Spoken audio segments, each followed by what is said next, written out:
Assalamu alaikum wa rahmatullahi wa barakatuh. Bienvenue sur l'Arche de la foi. Si vous ressentez au fond de votre cœur une soif de vérité, de lumière, de paix profonde, alors abonnez-vous dès maintenant, car ici nous plongeons ensemble dans les mystères de l'âme et la sagesse infinie d'Allah. Il existe une parole, courte, simple, presque silencieuse sur la langue, mais son écho, lui, fait trembler les cieux et ouvre les portes invisibles de la baraka dans ta vie. Cette parole, c'est Bismillah, au nom d'Allah, une formule que tant de croyants connaissent, mais si peu l'intègrent réellement dans leur quotidien. Et pourtant, le prophète Mohammed, paix et bénédiction sur lui, a affirmé « Toute affaire importante qui ne commence pas par Bismillah est amputée de bénédiction ». Hadith authentique. Ces mots, profonds et limpides, dévoilent un secret puissant. Les bénédictions d'Allah descendent sur celui qui commence chaque acte avec son nom. Pas seulement les actes de prière, pas uniquement les adorations, mais tout, absolument tout. Imagine, tu entres chez toi, Bismillah, et ton foyer devient un havre de paix. Tu poses ton premier pas au travail, Bismillah, et l'effort se transforme en adoration. Tu manges, Bismillah, et la nourriture devient lumière pour ton corps et ton âme. Tu crois vivre dans un monde matériel, fait de gestes, de routines, de silence. Mais dans le monde invisible, chaque Bismillah que tu prononces résonne comme une clé qui ouvre une porte. Et derrière cette porte, il y a la baraka, cette énergie divine qui rend l'impossible fluide, qui fait fructifier le peu, qui apaise les tempêtes. Il était une fois un homme simple, pieux, dont tout le monde enviait la tranquillité. On lui demanda « Comment fais-tu pour que tout ce que tu touches semble béni ?» Il répondit en souriant doucement « Je n'ai aucun pouvoir, mais je ne commence rien sans dire Bismillah. Et celui en qui je mets ma confiance bénit ce que je lui confie. » As-tu réfléchi à cela? Combien de gestes fais-tu chaque jour sans même penser à Allah? Combien d'actes entames-tu à la hâte, sans Bismillah sur tes lèvres? Et peut-être te demandes-tu pourquoi la baraka fuit ta vie comme l'eau fuit entre les doigts. Et si tu revenais à cette parole sacrée? Et si tu faisais de Bismillah non plus un automatisme, mais une porte consciente vers le divin? Car la vérité est là, cachée en pleine lumière. La baraka ne s'achète pas, elle ne se force pas, elle se demande humblement, et elle commence par un seul mot, Bismillah. Et toi, ce matin, l'as-tu dit avant de sortir de ton lit? L'as-tu prononcé avant d'ouvrir cette vidéo? Ou bien vis-tu comme une maison sans lumière, où les bénédictions frappent à la porte, mais personne ne pense à les inviter? Dans les vastes étendues désertiques de la péninsule arabique, loin du tumulte des marchés et de l'effervescence des villes, vivait un vieil homme. C'était un bédouin, humble, analphabète, sans fortune ni prestige. Il ne possédait ni terre luxuriante, ni vêtements soyeux. Sa maison était une tente de fortune, et ses repas se résumaient souvent à quelques dattes et un peu d'eau. Mais cet homme, il portait sur son visage une lumière paisible, profonde, presque irréelle. Les voyageurs qui le croisaient repartaient changés. On disait que s'asseoir près de lui apaisait les cœurs et que son regard pouvait calmer les âmes agitées. Un jour, un homme lettré, intrigué par cette aura, s'approcha de lui. Il l'observa longuement, puis lui demanda « Ô vieil homme, je te vois répéter sans cesse les mêmes mots. Pourquoi ne dis-tu que cela ?» Le bédouin leva les yeux vers lui, et dans une voix calme, douce, presque murmurée par le vent, il répondit « Parce que le prophète, paix et bénédiction sur lui, a dit « Deux paroles sont légères sur la langue, lourdes dans la balance et aimées du tout miséricordieux. Subhanallah wa bihamdi, Subhanallah al-Azim. » Bukhari et Muslim. Il ne savait ni lire ni écrire. Il n'avait jamais étudié dans une école. Mais il avait saisi ce que beaucoup de savants oublient, la puissance du rappel d'Allah. Jour et nuit, ses lèvres ne cessaient de vibrer au rythme du dhikr. Et bien que ses poches me soient de vide, son cœur, lui, débordait d'abondance. La baraka remplissait sa vie, non pas à travers l'argent, les possessions ou les titres, mais à travers la paix intérieure, l'assurance, la proximité d'Allah. Il dormait peu, mangeait peu, mais vivait comme un roi. Car celui qui invoque Allah est entouré de sa lumière, même s'il vit au milieu du désert.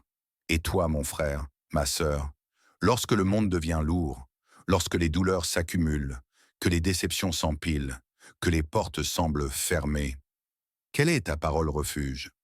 Où vas-tu quand l'invisible devient plus lourd que le visible? As-tu une parole qui t'accompagne dans l'obscurité? Un souffle sacré qui te relie à l'Éternel quand tout autour de toi s'effondre? Peut-être que ta richesse n'est pas celle que tu vois. Peut-être qu'elle est dans ce que tu murmures, dans ces mots simples mais puissants. Subhanallah wa bihamdi, Subhanallah al-Azim. Car la baraka descend là où le cœur se souvient. Et parfois, un analphabète dans le désert est plus proche d'Allah qu'un roi dans son palais. Tout dépend de ce que ses lèvres répètent et de ce que son cœur contient. Ferme un instant les yeux, respire doucement et demande-toi, pourquoi fais-tu ce que tu fais? Pourquoi te lèves-tu le matin? Pourquoi dis-tu Bismillah avant un repas? Pourquoi fais-tu tes prières ou poses ce geste de gentillesse envers un proche? Est-ce par habitude, par devoir ou par amour, sincère, pur, profond? La vérité, c'est que les mots n'ont de force que lorsqu'ils viennent du cœur. Tu peux réciter les plus puissants dhikr, tu peux lire des pages entières du Coran, mais si ton intention est absente, si ton cœur est ailleurs, la baraka s'efface comme une brise légère emportée par le vent. Allah, dans sa sagesse infinie, ne regarde pas tes gestes en surface. Il regarde l'intérieur, il observe la source. Il dit dans le Coran, « Et quiconque veut la vie dernière et fait pour elle l'effort qu'elle mérite, tout en étant croyant, alors ceux-là verront leurs efforts récompensés. » Sourate Al-Isra 17-19. Ce n'est pas seulement ce que tu fais, mais pourquoi tu le fais. Tu peux dire Alhamdulillah 100 fois, mais une seule fois dite avec un cœur reconnaissant peut valoir plus que 1000 paroles mécaniques. Tu peux commencer un projet par Bismillah, mais si ce Bismillah vient d'un cœur qui a confiance, qui espère, qui aime, alors la baraka viendra. Elle coulera dans ton action comme une lumière discrète, mais transformatrice. L'intention, c'est comme une graine invisible. Quand elle est pure, sincère, tournée vers Allah, elle fleurit. Et la baraka, c'est cette fleur délicate, belle, parfumée, que seul un cœur éveillé peut reconnaître. Pose-toi cette question, doucement, avec honnêteté. Quand as-tu parlé à Allah pour la dernière fois? Avec ton cœur, pas seulement ta langue. Quand as-tu prononcé Ya Allah avec une larme, un tremblement, un besoin vrai, sans masque, sans détour? Ne laisse pas la vie t'entraîner dans un tourbillon d'automatisme. Ramène-toi. Reviens au cœur. Dis Bismillah, mais ressens-le. Dis Alhamdulillah, mais vis-le. Dis Astaghfirullah, mais que ton âme y voyage. Car la baraka n'a pas besoin de tapage. Elle descend en silence. Sur un cœur sincère, sur une intention pure, sur une âme qui ne cherche pas à paraître, mais simplement à plaire à Allah. Et toi, quelle est ton intention aujourd'hui? Il y avait, niché au cœur d'un village perdu entre collines et oliviers, un homme que tout le monde appelait le riche. Et pourtant, s'il fallait compter ses biens matériels, il n'aurait figuré sur aucune liste. Pas de voiture garée devant sa porte, pas de maison en pierre taillée, pas de compte en banque bien garni. Mais il avait quelque chose que beaucoup avaient de perdu, la paix du cœur. Chaque matin, il se levait avant l'aube, lavait son visage à l'eau fraîche du puits et levait ses mains vers le ciel. Et doucement, avec une voix tremblante d'amour, il disait « Hasbi Allahu la ilaha illa huwa, alayhi tawakkaltu, wa huwa rabbul arsh il azim ». Ses voisins racontaient que lorsqu'il récitait ces paroles, une lumière semblait se répandre dans sa maison. Une lumière invisible aux yeux, mais palpable dans les cœurs. Le prophète Muhammad, paix et bénédiction sur lui, a dit « Celui qui dit cela 7 fois le matin et le soir, Allah lui suffit en toutes choses », rapporté par Abu Daoud, et cet homme l'avait compris. Il n'attendait pas d'Allah seulement des moyens, il attendait Allah lui-même. Et quand Allah te suffit, tu n'es jamais démuni. Il vivait entouré d'enfants rieurs, d'un jardin modeste mais nourrissant, de voisins qui l'aimaient et le respectaient. Il n'avait pas grand-chose, mais il avait tout. Un jour, un voyageur curieux passa par là. En voyant la simplicité de sa maison, il fut surpris. « On m'a dit que tu es le plus riche du village. Où sont donc tes biens ?» L'homme sourit. Il montra le ciel du doigt. puis son cœur. Mon bien est là-haut, et ici, il est tranquille. Puis il ajouta, je dis simplement, Hasbi Allah, et cela me suffit. La baraka, c'est cela. Ce n'est pas l'accumulation, mais la suffisance. C'est quand ton cœur dit, je n'ai peut-être pas tout ce que je veux, mais j'ai tout ce dont j'ai besoin, car j'ai Allah. Et toi, mon frère, ma sœur, peux-tu dire aujourd'hui, Allah me suffit? Te sens-tu comblé ou vide malgré tes richesses? Cherches-tu à accumuler ou à être nourri intérieurement?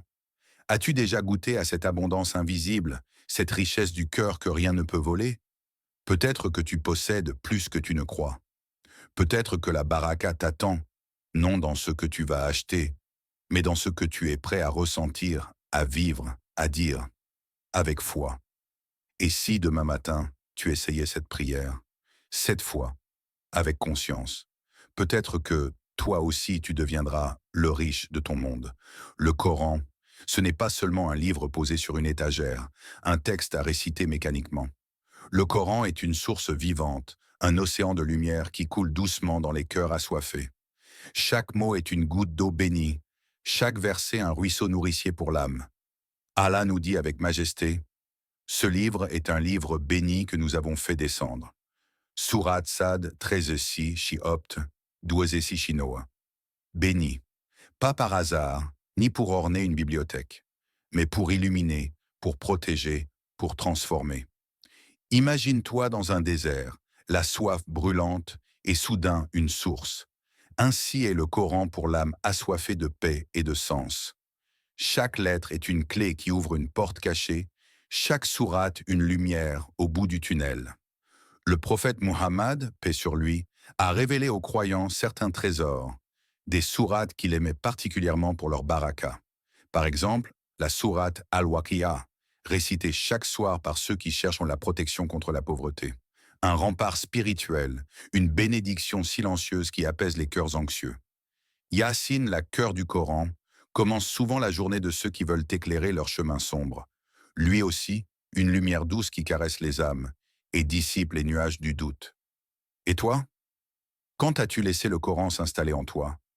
Quand as-tu accueilli ces paroles dans le silence de ta méditation? Quand as-tu senti chaque verset faire vibrer les cordes profondes de ton être, faire danser la baraka dans tes journées, dans tes nuits? Le Coran ne demande pas d'être seulement lu. Il appelle à être vécu, ressenti, porté. Il est comme un parfum rare, subtil, qui imprègne tout autour, même si on ne le voit pas. Ne laisse pas ce trésor dormir dans l'oubli. Que chaque mot prononcé soit une semence de baraka dans ton cœur, une douce pluie sur ta vie, un souffle d'espoir dans tes luttes. Le Coran, c'est la parole divine qui murmure. Je suis là à chaque instant pour guider, protéger, bénir. Et toi, accepteras-tu aujourd'hui de te laisser bercer par cette bénédiction éternelle? Imagine un instant ce monde invisible qui nous entoure, ce royaume des anges, des lumières et des présences invisibles. Ce monde où la paix et la miséricorde coulent comme des rivières silencieuses, où chaque souffle, chaque murmure a une portée céleste. Le prophète Muhammad, paix sur lui, a un jour vu un groupe de ses compagnons plonger dans le dhikr, la répétition du nom d'Allah. Il les observa avec douceur, puis leur dit ces paroles qui résonnent à travers le temps. Les anges vous entourent, la miséricorde vous couvre, la paix descend sur vous, et Allah vous mentionne auprès de ceux qui sont auprès de lui. Muslim, quelle image magnifique. Une armée d'anges invisibles formant un cercle protecteur, une nuée de lumière qui enveloppe le croyant en paix. Chaque mention de La ilaha illallah, il n'y a de divinité digne d'adoration qu'Allah, n'est pas qu'une simple parole. C'est une clé qui ouvre les portes du ciel, un appel qui fait descendre la miséricorde et la baraka. Cette parole est si puissante qu'elle attire non seulement la présence des anges, mais aussi la bienveillance d'Allah lui-même, qui mentionne son serviteur parmi ceux qui lui sont chers. Imagine ta maison, ton cœur, ton quotidien transformé en un sanctuaire où les anges viennent s'arrêter, où la lumière divine se manifeste silencieusement. Quelle douceur, quel apaisement, quelle grandeur peut naître de ce simple acte de souvenir. Et toi, si les anges venaient visiter ta demeure aujourd'hui, que trouveraient-ils sur ta langue? Une parole sincère qui fait danser la lumière? ou le silence qui laisse l'ombre s'étendre. Chaque La ilaha illa Allah, prononcé avec conscience, est une invitation pour les anges à descendre, à t'entourer, à t'envelopper de leur douce présence. Ne sous-estime jamais le pouvoir de cette parole. Elle est la source d'une paix profonde, d'une baraka invisible mais puissante, capable de changer le cours de ta vie. Et toi, es-tu prêt à accueillir cette visite céleste? Es-tu prêt à transformer ton dhikr en un refuge lumineux, un espace où l'invisible touche le visible? Il arrive dans la vie des instants où le silence devient lourd, où le cœur se brise en mille éclats invisibles. Ces moments où l'on se sent seul face à la douleur, où l'horizon semble s'effacer dans une obscurité sans fin. C'est dans ces profondeurs que la parole sacrée peut devenir une source de lumière, un refuge pour l'âme en détresse. Inna lillahi wa inna ilayhi raji'un. Certes, nous appartenons à Allah, et c'est à lui que nous retournerons. Ces mots sont plus qu'un simple dhikr. Ils sont un souffle d'espoir, un rappel que même lorsque tout semble perdu, la baraka d'Allah descend sur ceux qui se tournent vers lui. Le Coran nous enseigne avec une douceur infinie. Ceux qui disent, lorsqu'un malheur les atteint, certes, nous appartenons à Allah, et c'est à lui que nous retournerons. Ceux-là recevront des bénédictions de leur Seigneur, ainsi que la miséricorde. Surat al-Baqarah, 256 à 157.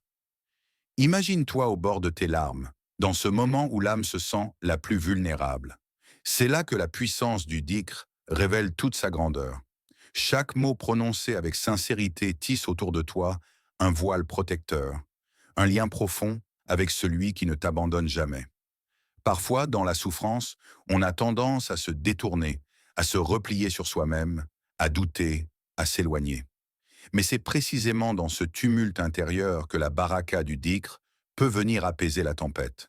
Elle ne supprime pas la douleur, mais elle la transforme, la sanctifie, la rend porteuse de lumière et d'espoir.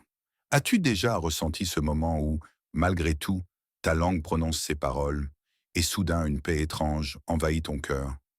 Cette paix que seul Allah peut offrir, cette baraka qui descend en cascade sur tes larmes. Et toi, dans tes épreuves, t'es-tu permis de te tourner vers lui, d'invoquer son nom avec foi? Ou as-tu laissé la tristesse éloigner la lumière de ton dhikr? C'est dans cette fragilité que la force divine se manifeste le plus puissamment. Ne sous-estime jamais la baraka qui réside dans le simple acte de prononcer « Inna lillahi wa inna ilayhi raji'un » au moment où tout semble perdu. Le prophète Mohammed, paix sur lui, ne cessait de nous enseigner des paroles simples, mais remplies d'une puissance immense. Parmi ces paroles, il y a cette prière qui invite Allah à bénir ce que nous possédons, aussi modeste soit-il. Allahumma barik lana fima razaqtana. Ô Allah, bénis-nous dans ce que tu nous as accordé. Cette invocation si courte et accessible a le pouvoir de transformer un repas ordinaire, un petit revenu, ou même un simple moment de la journée en un trésor rempli de baraka. La baraka ne se mesure pas à la quantité, ni à l'abondance visible, mais à la qualité de ce que l'on reçoit. Un cœur comblé de gratitude, une confiance profonde en la sagesse d'Allah, voilà la véritable richesse. Le prophète, paix sur lui, nous invite à reconnaître que la véritable bénédiction vient quand ce que nous avons suffit, et même plus encore, quand ce que nous recevons est empreint de sa lumière. Tu as peut-être déjà vécu ces moments où, malgré peu, tout semblait prospérer, où chaque chose s'agrandissait dans ta vie par une simple bénédiction divine. Ce n'est pas la quantité, mais la présence de la baraka qui multiplie tout ce qui est entre tes mains. Combien de fois as-tu pris le temps de demander à Allah, non pas plus, mais mieux? As-tu supplié pour que ce que tu possèdes soit purifié, renforcé, chargé de sa grâce? As-tu reconnu que la baraka peut changer ta perception, ton expérience et ton destin? Dans le Coran, Allah dit, « Dis, rien ne nous arrivera sauf ce qu'Allah a prescrit pour nous. Il est notre maître, et c'est en Allah que les croyants doivent placer leur confiance. » Surat At-Tawbah 9:51. Cette confiance, c'est aussi celle qui accepte humblement ce que l'on reçoit, tout en demandant la baraka pour que cela soit une source de lumière et d'expansion dans la vie. Alors aujourd'hui, en prononçant « Allahumma barik lana fima razaqtana », permets à ta foi de grandir et laisse la baraka se déployer sur chaque instant. Les mots que tu prononces sont plus que de simples sons. Ils sont les architectes invisibles de ta réalité. Quand tu invoques le nom d'Allah, c'est ton cœur qui se calme, c'est ta vie qui commence à changer. Chaque syllabe porte en elle un pouvoir subtil mais immense, capable d'ouvrir les portes fermées et d'illuminer les chemins obscurs. Répétez ce astaghfirullah, je cherche pardon auprès d'Allah, c'est bien plus qu'une routine. C'est une clé qui déverrouille la miséricorde divine et ouvre de nouvelles opportunités, de nouveaux départs. Tu as cette puissance entre tes mains, cette force que tu tiens sur ta langue. Allah te dit dans le Coran, « Invoquez-moi, je vous répondrai. » Sourate Ghafir 46. Quelle promesse magnifique, n'est-ce pas? Chaque appel sincère trouve une réponse. Chaque parole prononcée avec conscience attire la bénédiction et la transformation. La baraka descend lorsque ta langue devient le reflet sincère d'un cœur tourné vers lui, quand chaque parole est une invitation à sa lumière. Ce n'est pas une magie mystérieuse, mais une réalité spirituelle que tu peux expérimenter dès maintenant. Commence ici, maintenant. Prononce avec moi, en toute simplicité et douceur, Bismillah. Laisse ce nom sacré remplir ta vie, ouvrir les espaces, apaiser ton esprit et faire descendre la lumière d'Allah dans chaque recoin de ton existence. Que ta parole devienne le pont entre ta foi et ta réalité, et que la baraka enveloppe chaque jour qui s'offre à toi.